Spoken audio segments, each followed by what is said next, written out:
एक बार भगवान श्री कृष्ण सो रहे थे और नींद में उनके मुख से राधा जी का नाम निकला। रानियों को लगा कि वे प्रभु की इतनी सेवा करती हैं, लेकिन प्रभु को सबसे अधिक राधा जी की ही याद आती है। जैसे ही उन्होंने श्री कृष्ण के मुख से राधा जी का नाम सुना तो रुक्मणी जी के साथ अन्य रानियों ने भी रोहिणी जी से भगवान श्री कृष्ण और राधा रानी के प्रेम की कथा और ब्रज लीलाओं का वर्णन करने के लिए प्रार्थना की। उनकी प्रार्थना करने की वजह से माता कहानी सुनाने के लिए हाँ कर देती हैं, लेकिन साथ ही ये भी कहा कि श्री कृष्ण और बलराम को इसकी भनक नहीं लगनी चाहिए। निश्चय हुआ कि रोहिणी जी सभी रानियों को एक गुप्त स्थान पर कथा सुनाएंगी। सुभद्रा जी को पहरा देने के लिए मनाया गया ताकि वहाँ कोई और ना आ पाए। सुभद्रा जी को आदेश हुआ कि श्री कृष्ण या बलराम को स्वयं भीतर ना आने दें। माँ कहानी कहने लगी। सुभद्रा द्वार पर तैनात थी। थोड़ी ही देर बाद भगवान श्री कृष्ण और बलराम जी वहां पर पहुंच जाते हैं, परंतु सुभद्रा उन्हें अंदर जाने से मना कर देती है। इससे भगवान श्री कृष्ण को कुछ संदेह हुआ। वो बाहर से ही अपनी सूक्ष्म शक्ति द्वारा अंतरंग माता द्वारा सुनाई गई ब्रज लीलाओं को आनंद पूर्वक सुनने लगे। बलराम जी भी कथा का आनंद लेने लगे। जैसे ही भगवान श्री कृष्ण, बलराम और सुभद्रा जी कथा सुनते हैं तो कथा सुनने से उनके हृदय में ब्रज के प्रति प्रेम जागृत हो जाता है। इस वजह से उनके हाथ और पैर ऐसे सिकुड़ने शुरू हो जाते हैं जैसे बचपन में थे। तीनों राधा जी की कथा में इस प्रकार लीन थे कि वे मूर्ति के समान प्रतीत होने लगे। बहुत ध्यान से देखने पर भी उनके हाथ पैर दिखाई नहीं दे रहे थे। सुदर्शन ने भी द्रवित होकर लंबा रूप धारण कर लिया। उसी समय देव मुनि नारद वहां पहुंचे। भगवान के इस रूप को देखकर चकित रह गए और देखते ही रह गए। कुछ देर बाद जब नींद टूटी तो नारद जी ने भगवान श्री कृष्ण को प्रणाम कर कहा, हे प्रभु, मैं चाहता हूं कि जिस रूप का मैंने आज दर्शन किया है वो रूप आपके भक्तों को अनंत काल तक पृथ्वी पर देखने को मिले। आप इस रूप में पृथ्वी पर रहें। भगवान श्री कृष्ण नारद जी की बात से प्रसन्न हुए और कहा कि ऐसा ही होगा। कली काल में मैं इसी रूप में नीलांचल क्षेत्र में अपना स्वरूप प्रकट करूंगा। कलयुग के आगमन के बाद भगवान की प्रेरणा से राजा इंद्रदुम्न ने जगन्नाथ मंदिर में भगवान श्री कृष्ण, बलभद्र जी और बहन सुभद्रा जी की ऐसी ही मूर्तियां स्थापित की। इसके बाद ये दिलचस्प कहानी आई। राजा इंद्रदुम्न प्रजा के सर्वश्रेष्ठ रक्षक थे। जनता उन्हें बहुत प्यार करती थी। प्रजा सुखी और संतुष्ट थी। राजा के मन में कुछ ऐसा करने की इच्छा थी कि सब उसे याद रखें। संयोग से इंद्रदुम्न के मन में एक अज्ञात इच्छा प्रकट हुई कि वो एक ऐसा मंदिर बनाएं जो दुनिया में कहीं और न मिले। इंद्रदुम्न सोचने लगे कि आखिर उनके मंदिर में किस देवता की मूर्ति स्थापित की जाए। राजा के मन में ये इच्छा और विचार दौड़ने लगा। एक रात वो इस बारे में गहराई से सोचते हुए सो गए। राजा को नींद में स्वप्न आया। स्वप्न में उन्हें एक दिव्य वाणी सुनाई दी। इंद्रदुम्न ने सुना, राजा, आप पहले एक नया मंदिर बनाना शुरू करें। मूर्ति की चिंता छोड़ें। सही समय आने पर आप खुद रास्ता देखेंगे। राजा नींद से जागा। सुबह होते ही उसने स्वप्न के बारे में अपने मंत्रियों को बताया। राजपुरोहित के सुझाव पर शुभ मुहूर्त में पूर्वी तट पर एक विशाल मंदिर बनाने का निर्णय लिया गया। वैदिक मंत्रोच्चारण के साथ मंदिर निर्माण की शुरुआत की गई।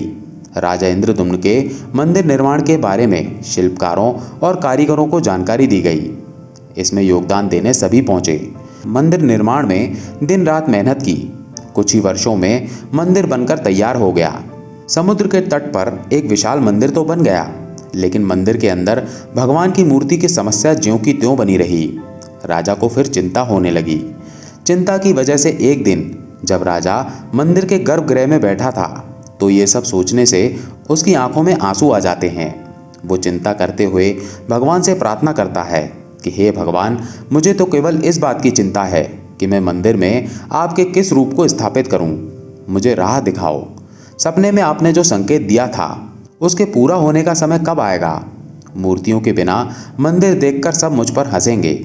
राजा की आंखों से आंसू गिर रहे थे और वो प्रभु से प्रार्थना करता रहा, प्रभु, मैं आपके आशीर्वाद से सम्मानित हुआ हूँ। लोग समझेंगे कि स्वप्न में आपकी आज्ञा का झूठ बोलकर मैंने इतना परिश्रम किया है। हे भगवान, मुझे रास्ता दिखाओ। राजा उदास मन से अपने महल चला गया। उस रात राजा को फिर स्वप्न आया। स्वप्न में उसे भगवान की वाणी सुनाई दी, राजन, यहाँ पास में ही भगवान श्री कृष्ण का एक विग्रह रूप है तुम उन्हें खोजने का प्रयास करो, तुम्हें दर्शन प्राप्त होंगे। इंद्रद्युम्न ने पुजारियों और मंत्रियों को फिर सपना बताया। सभी इस निष्कर्ष पर पहुंचे कि प्रभु की कृपा आसानी से प्राप्त नहीं होगी। उसके लिए हमें शुद्ध मन से काम करना शुरू करना होगा। राजा इंद्रद्युम्न ने 4 विद्वान पंडितों को भगवान के विग्रह को खोजने की जिम्मेदारी सौंपी। भगवान की इच्छा से प्रेरित होकर चारों विद्वान 4 दिशाओं में निकल पड़े। विद्यापति उनमें से एक विद्वान थे। वो चारों में सबसे छोटे थे। भगवान के विग्रह की खोज के दौरान उनके साथ कई अलौकिक घटनाएं हुई। पंडित विद्यापति पूर्व दिशा की ओर चल पड़े। कुछ दूर चलने के बाद विद्यापति उत्तर की ओर मुड़े और उन्हें एक जंगल दिखाई दिया। जंगल भयानक था।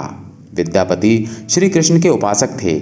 उन्होंने श्री कृष्ण को याद किया और उन्हें रास्ता दिखाने की प्रार्थना की। भगवान श्री कृष्ण की प्रेरणा से उन्हें रास्ता दिखाई देने लगा। वो भगवान का नाम लेकर वन को जा रहे थे। उन्होंने जंगल के बीच में एक ऐसा पहाड़ देखा।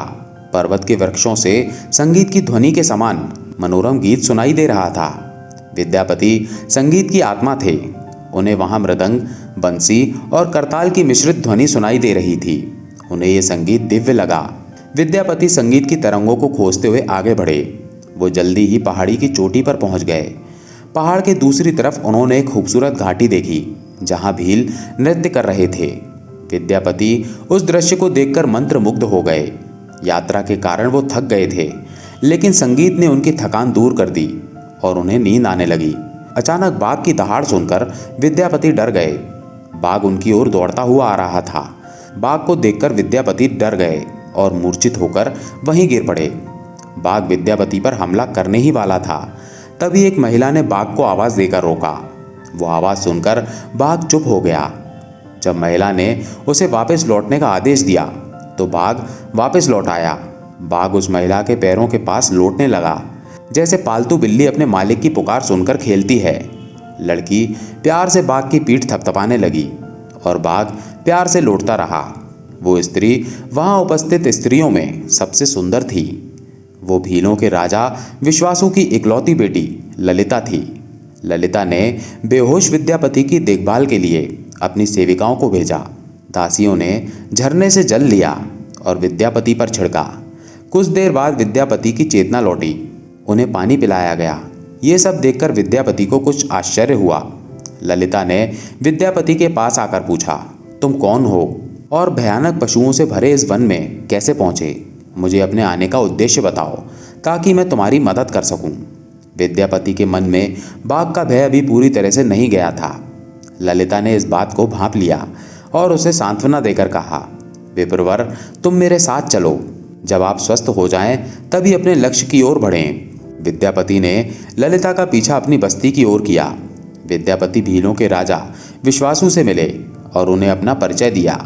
विश्वासु को विद्यापति जैसे विद्वान से मिलकर बहुत खुशी हुई। जब विश्वासु जी ने अनुरोध किया तो विद्यापति वहां कुछ दिनों के लिए अतिथि के रूप में रहने को तैयार हो गए और वो वहां पर भीलों को धर्म और ज्ञान का उपदेश देने लगे। ललिता और विश्वासु उनके उपदेशों को बड़े ध्यान से सुनते थे। ललिता के मन में विद्यापति के लिए अनुराग का जन्म हुआ। विद्यापति को भी ये आभास हो गया था कि ललिता जैसी सुंदरी उनसे प्रेम करने लगी है। लेकिन विद्यापति एक बड़े कार्य के लिए निकले थे। अचानक एक दिन विद्यापति बीमार पड़ गए। ललिता ने उनकी देखभाल की। इससे विद्यापति के मन में भी ललिता के प्रति प्रेम की भावना विकसित हो गई। विश्वासु ने प्रस्ताव दिया कि विद्यापति को ललिता से विवाह करना चाहिए। विद्यापति ने इसे स्वीकार कर लिया। कुछ दिन दोनों के लिए खुशी खुशी बीते। विद्यापति ललिता से विवाह करके खुश थे, लेकिन जिस महत्वपूर्ण कार्य के लिए वे आए थे वो अधूरा था। यही चिंता उन्हें बार बार सताती थी। इसी बीच विद्यापति को एक खास बात पता चली। विश्वासु रोज सुबह जल्दी कहीं चले जाते थे और सूर्योदय के बाद ही लौटते थे। स्थिति कितनी भी विकट क्यों ना हो, पर यह नियम कभी नहीं टूटा। विश्वासु के इस व्रत से विद्यापति को आश्चर्य हुआ। उसके मन में इस रहस्य को जानने की इच्छा हुई। आखिर विश्वासु कहाँ जाता है? जब विद्यापति ने एक दिन ये सब ललिता से पूछा तो ललिता ये सब सुनकर दंग रह गई।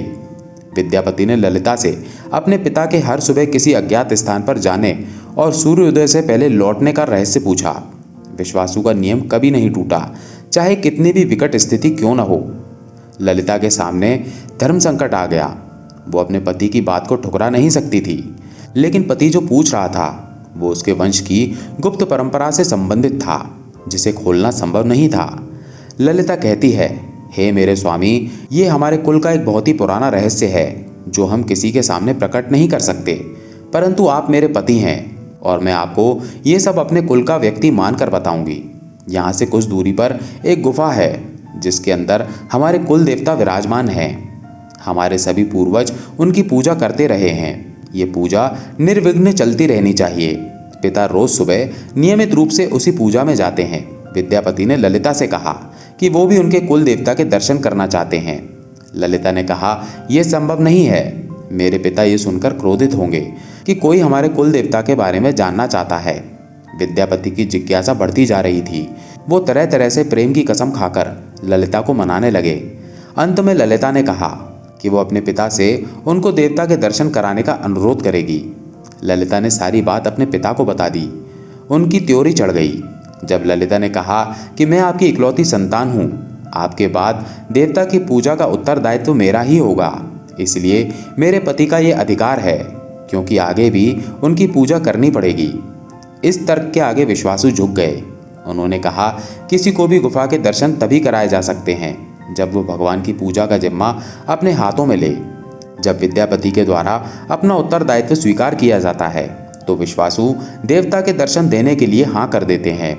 दूसरे दिन सूर्योदय से पूर्व विश्वासु विद्यापति का दाहिना हाथ पकड़कर आंखों पर पट्टी बांधकर गुफा की ओर चले। विद्यापति ने रास्ते में ही राई मुट्ठी में रख ली थी। गुफा के पास पहुंचकर विश्वासु रुके और गुफा के पास पहुंचे। विश्वासु ने विद्यापति की आंखों की पट्टी हटा दी। उस गुफा में नीला प्रकाश चमक उठा। विद्यापति ने हाथों में मुरली लिए भगवान श्री कृष्ण का रूप देखा। विद्यापति खुश हो गए। उसने भगवान को देखा। दर्शन के बाद विद्यापति का जाने का मन ही नहीं था, लेकिन विश्वासु ने लौटने का आदेश दिया। फिर उनकी आंखों पर पट्टी बांध दी गई और दोनों वापस लौट गए। जब वो लौट कर आए तो ललिता ने विद्यापति से गुफा के बारे में पूछा। विद्यापति ने गुफा में दिखाई देने वाले अलौकिक दृश्य के बारे में अपनी पत्नी को बताना उचित नहीं समझा। उसने परहेज किया। ये पहले से ही ज्ञात था कि विश्वासु श्री कृष्ण की मूर्ति की पूजा करते हैं। विद्यापति को आभास हुआ कि जिस देवता के बारे में महाराज ने स्वप्न में देववाणी सुनी थी वो इस मूर्ति के बारे में है। विद्यापति सोचने लगे कि किसी तरह उन्हें इस मूर्ति को राजधानी पहुंचाना होगा। एक ओर वो मूर्ति को गुफा से ले जाने की सोच रहे थे, तो दूसरी ओर भीलराज और उसकी पत्नी से विश्वासघात के विचार से वो परेशान थे। विद्यापति धर्म और अधर्म के बारे में सोचते रहे। तब ये विचार आया कि यदि विश्वासु ने वास्तव में उन पर विश्वास किया होता तो वो उसे आंखों में पट्टी बांधकर गुफा में नहीं ले जाता, इसलिए उसके साथ विश्वासघात का सवाल ही नहीं उठता। उसने गुफा से मूर्ति चुराने का मन बना लिया। विद्यापति ने ललिता से कहा कि वो अपने माता पिता को देखने जाना चाहता है। वे उसकी चिंता कर रहे होंगे। जब ललिता भी उनके साथ जाने को तैयार हो गई तो विद्यापति ने उन्हें ये कहकर मना किया कि वे शीघ्र ही वापस लौटेंगे और दोबारा वे उन्हें ले जाएंगे। ललिता मान गई। विश्वासु ने उनके लिए घोड़े की व्यवस्था की। अब तक सरसों के बीज से पौधे निकल चुके थे। उन्हें देखकर विद्यापति गुफा में पहुंचे। उसने भगवान की स्तुति की और क्षमा प्रार्थना करने के बाद मूर्ति को उठाया और अपने थैले में रख लिया। शाम तक वो राजधानी पहुंचा और सीधे राजा के पास गया। उसने दिव्य मूर्ति राजा को सौंप दी और पूरी कहानी सुनाई। राजा ने बताया कि उसे कल स्वप्न आया कि प्रातःकाल समुद्र में एक कुंड बहता हुआ आएगा। उस ठूंठ को तराश कर भगवान की मूर्ति बनाओ, जिसका हिस्सा तुम्हें मिलने वाला है। वे भगवान श्री विष्णु के स्वरूप होंगे। तुम जो मूर्ति लाए हो वो भी भगवान विष्णु का अंश है। दोनों आश्वस्त थे कि उनकी खोज समाप्त हो गई थी। राजा ने कहा कि जब हम भगवान की भेजी हुई लकड़ी से इस मूर्ति का बड़ा रूप बना लेंगे तब तुम अपने ससुर से मिलकर मूर्ति उन्हें वापस कर देना। वो अपने कुल देवता की इतनी विशाल मूर्ति को एक भव्य मंदिर में स्थापित देखकर प्रसन्न होंगे। दूसरे दिन सूर्योदय से पूर्व राजा विद्यापति और अपने मंत्रियों के साथ समुद्र तट पर पहुंचे। स्वप्न के अनुसार एक बड़ा कुंड जल में बहता हुआ आ रहा था। उसे देखकर सब खुश हो गए। 10 नावों पर बैठकर राजा के सेवक उस ठूंठ को खींचने पहुंचे। फंदे को मोटी रस्सियों से बांधकर खींचा जाने लगा, लेकिन फंदा टस से मस नहीं हुआ। और भी लोग भेजे गए, लेकिन सैकड़ों लोगों और नावों के इस्तेमाल के बाद भी ठूंठ को नहीं हिलाया जा सका। राजा का मन उदास हो गया। सेनापति ने ठूंठ को खींचने के लिए एक लंबी सेना भेजी। पूरे सागर में सैनिक दिखाई दे रहे थे, पर सब मिलकर भी ठूंठ को अपनी जगह से हिला नहीं पा रहे थे। सुबह से रात हो गई। अचानक राजा ने काम बंद करने का आदेश दिया।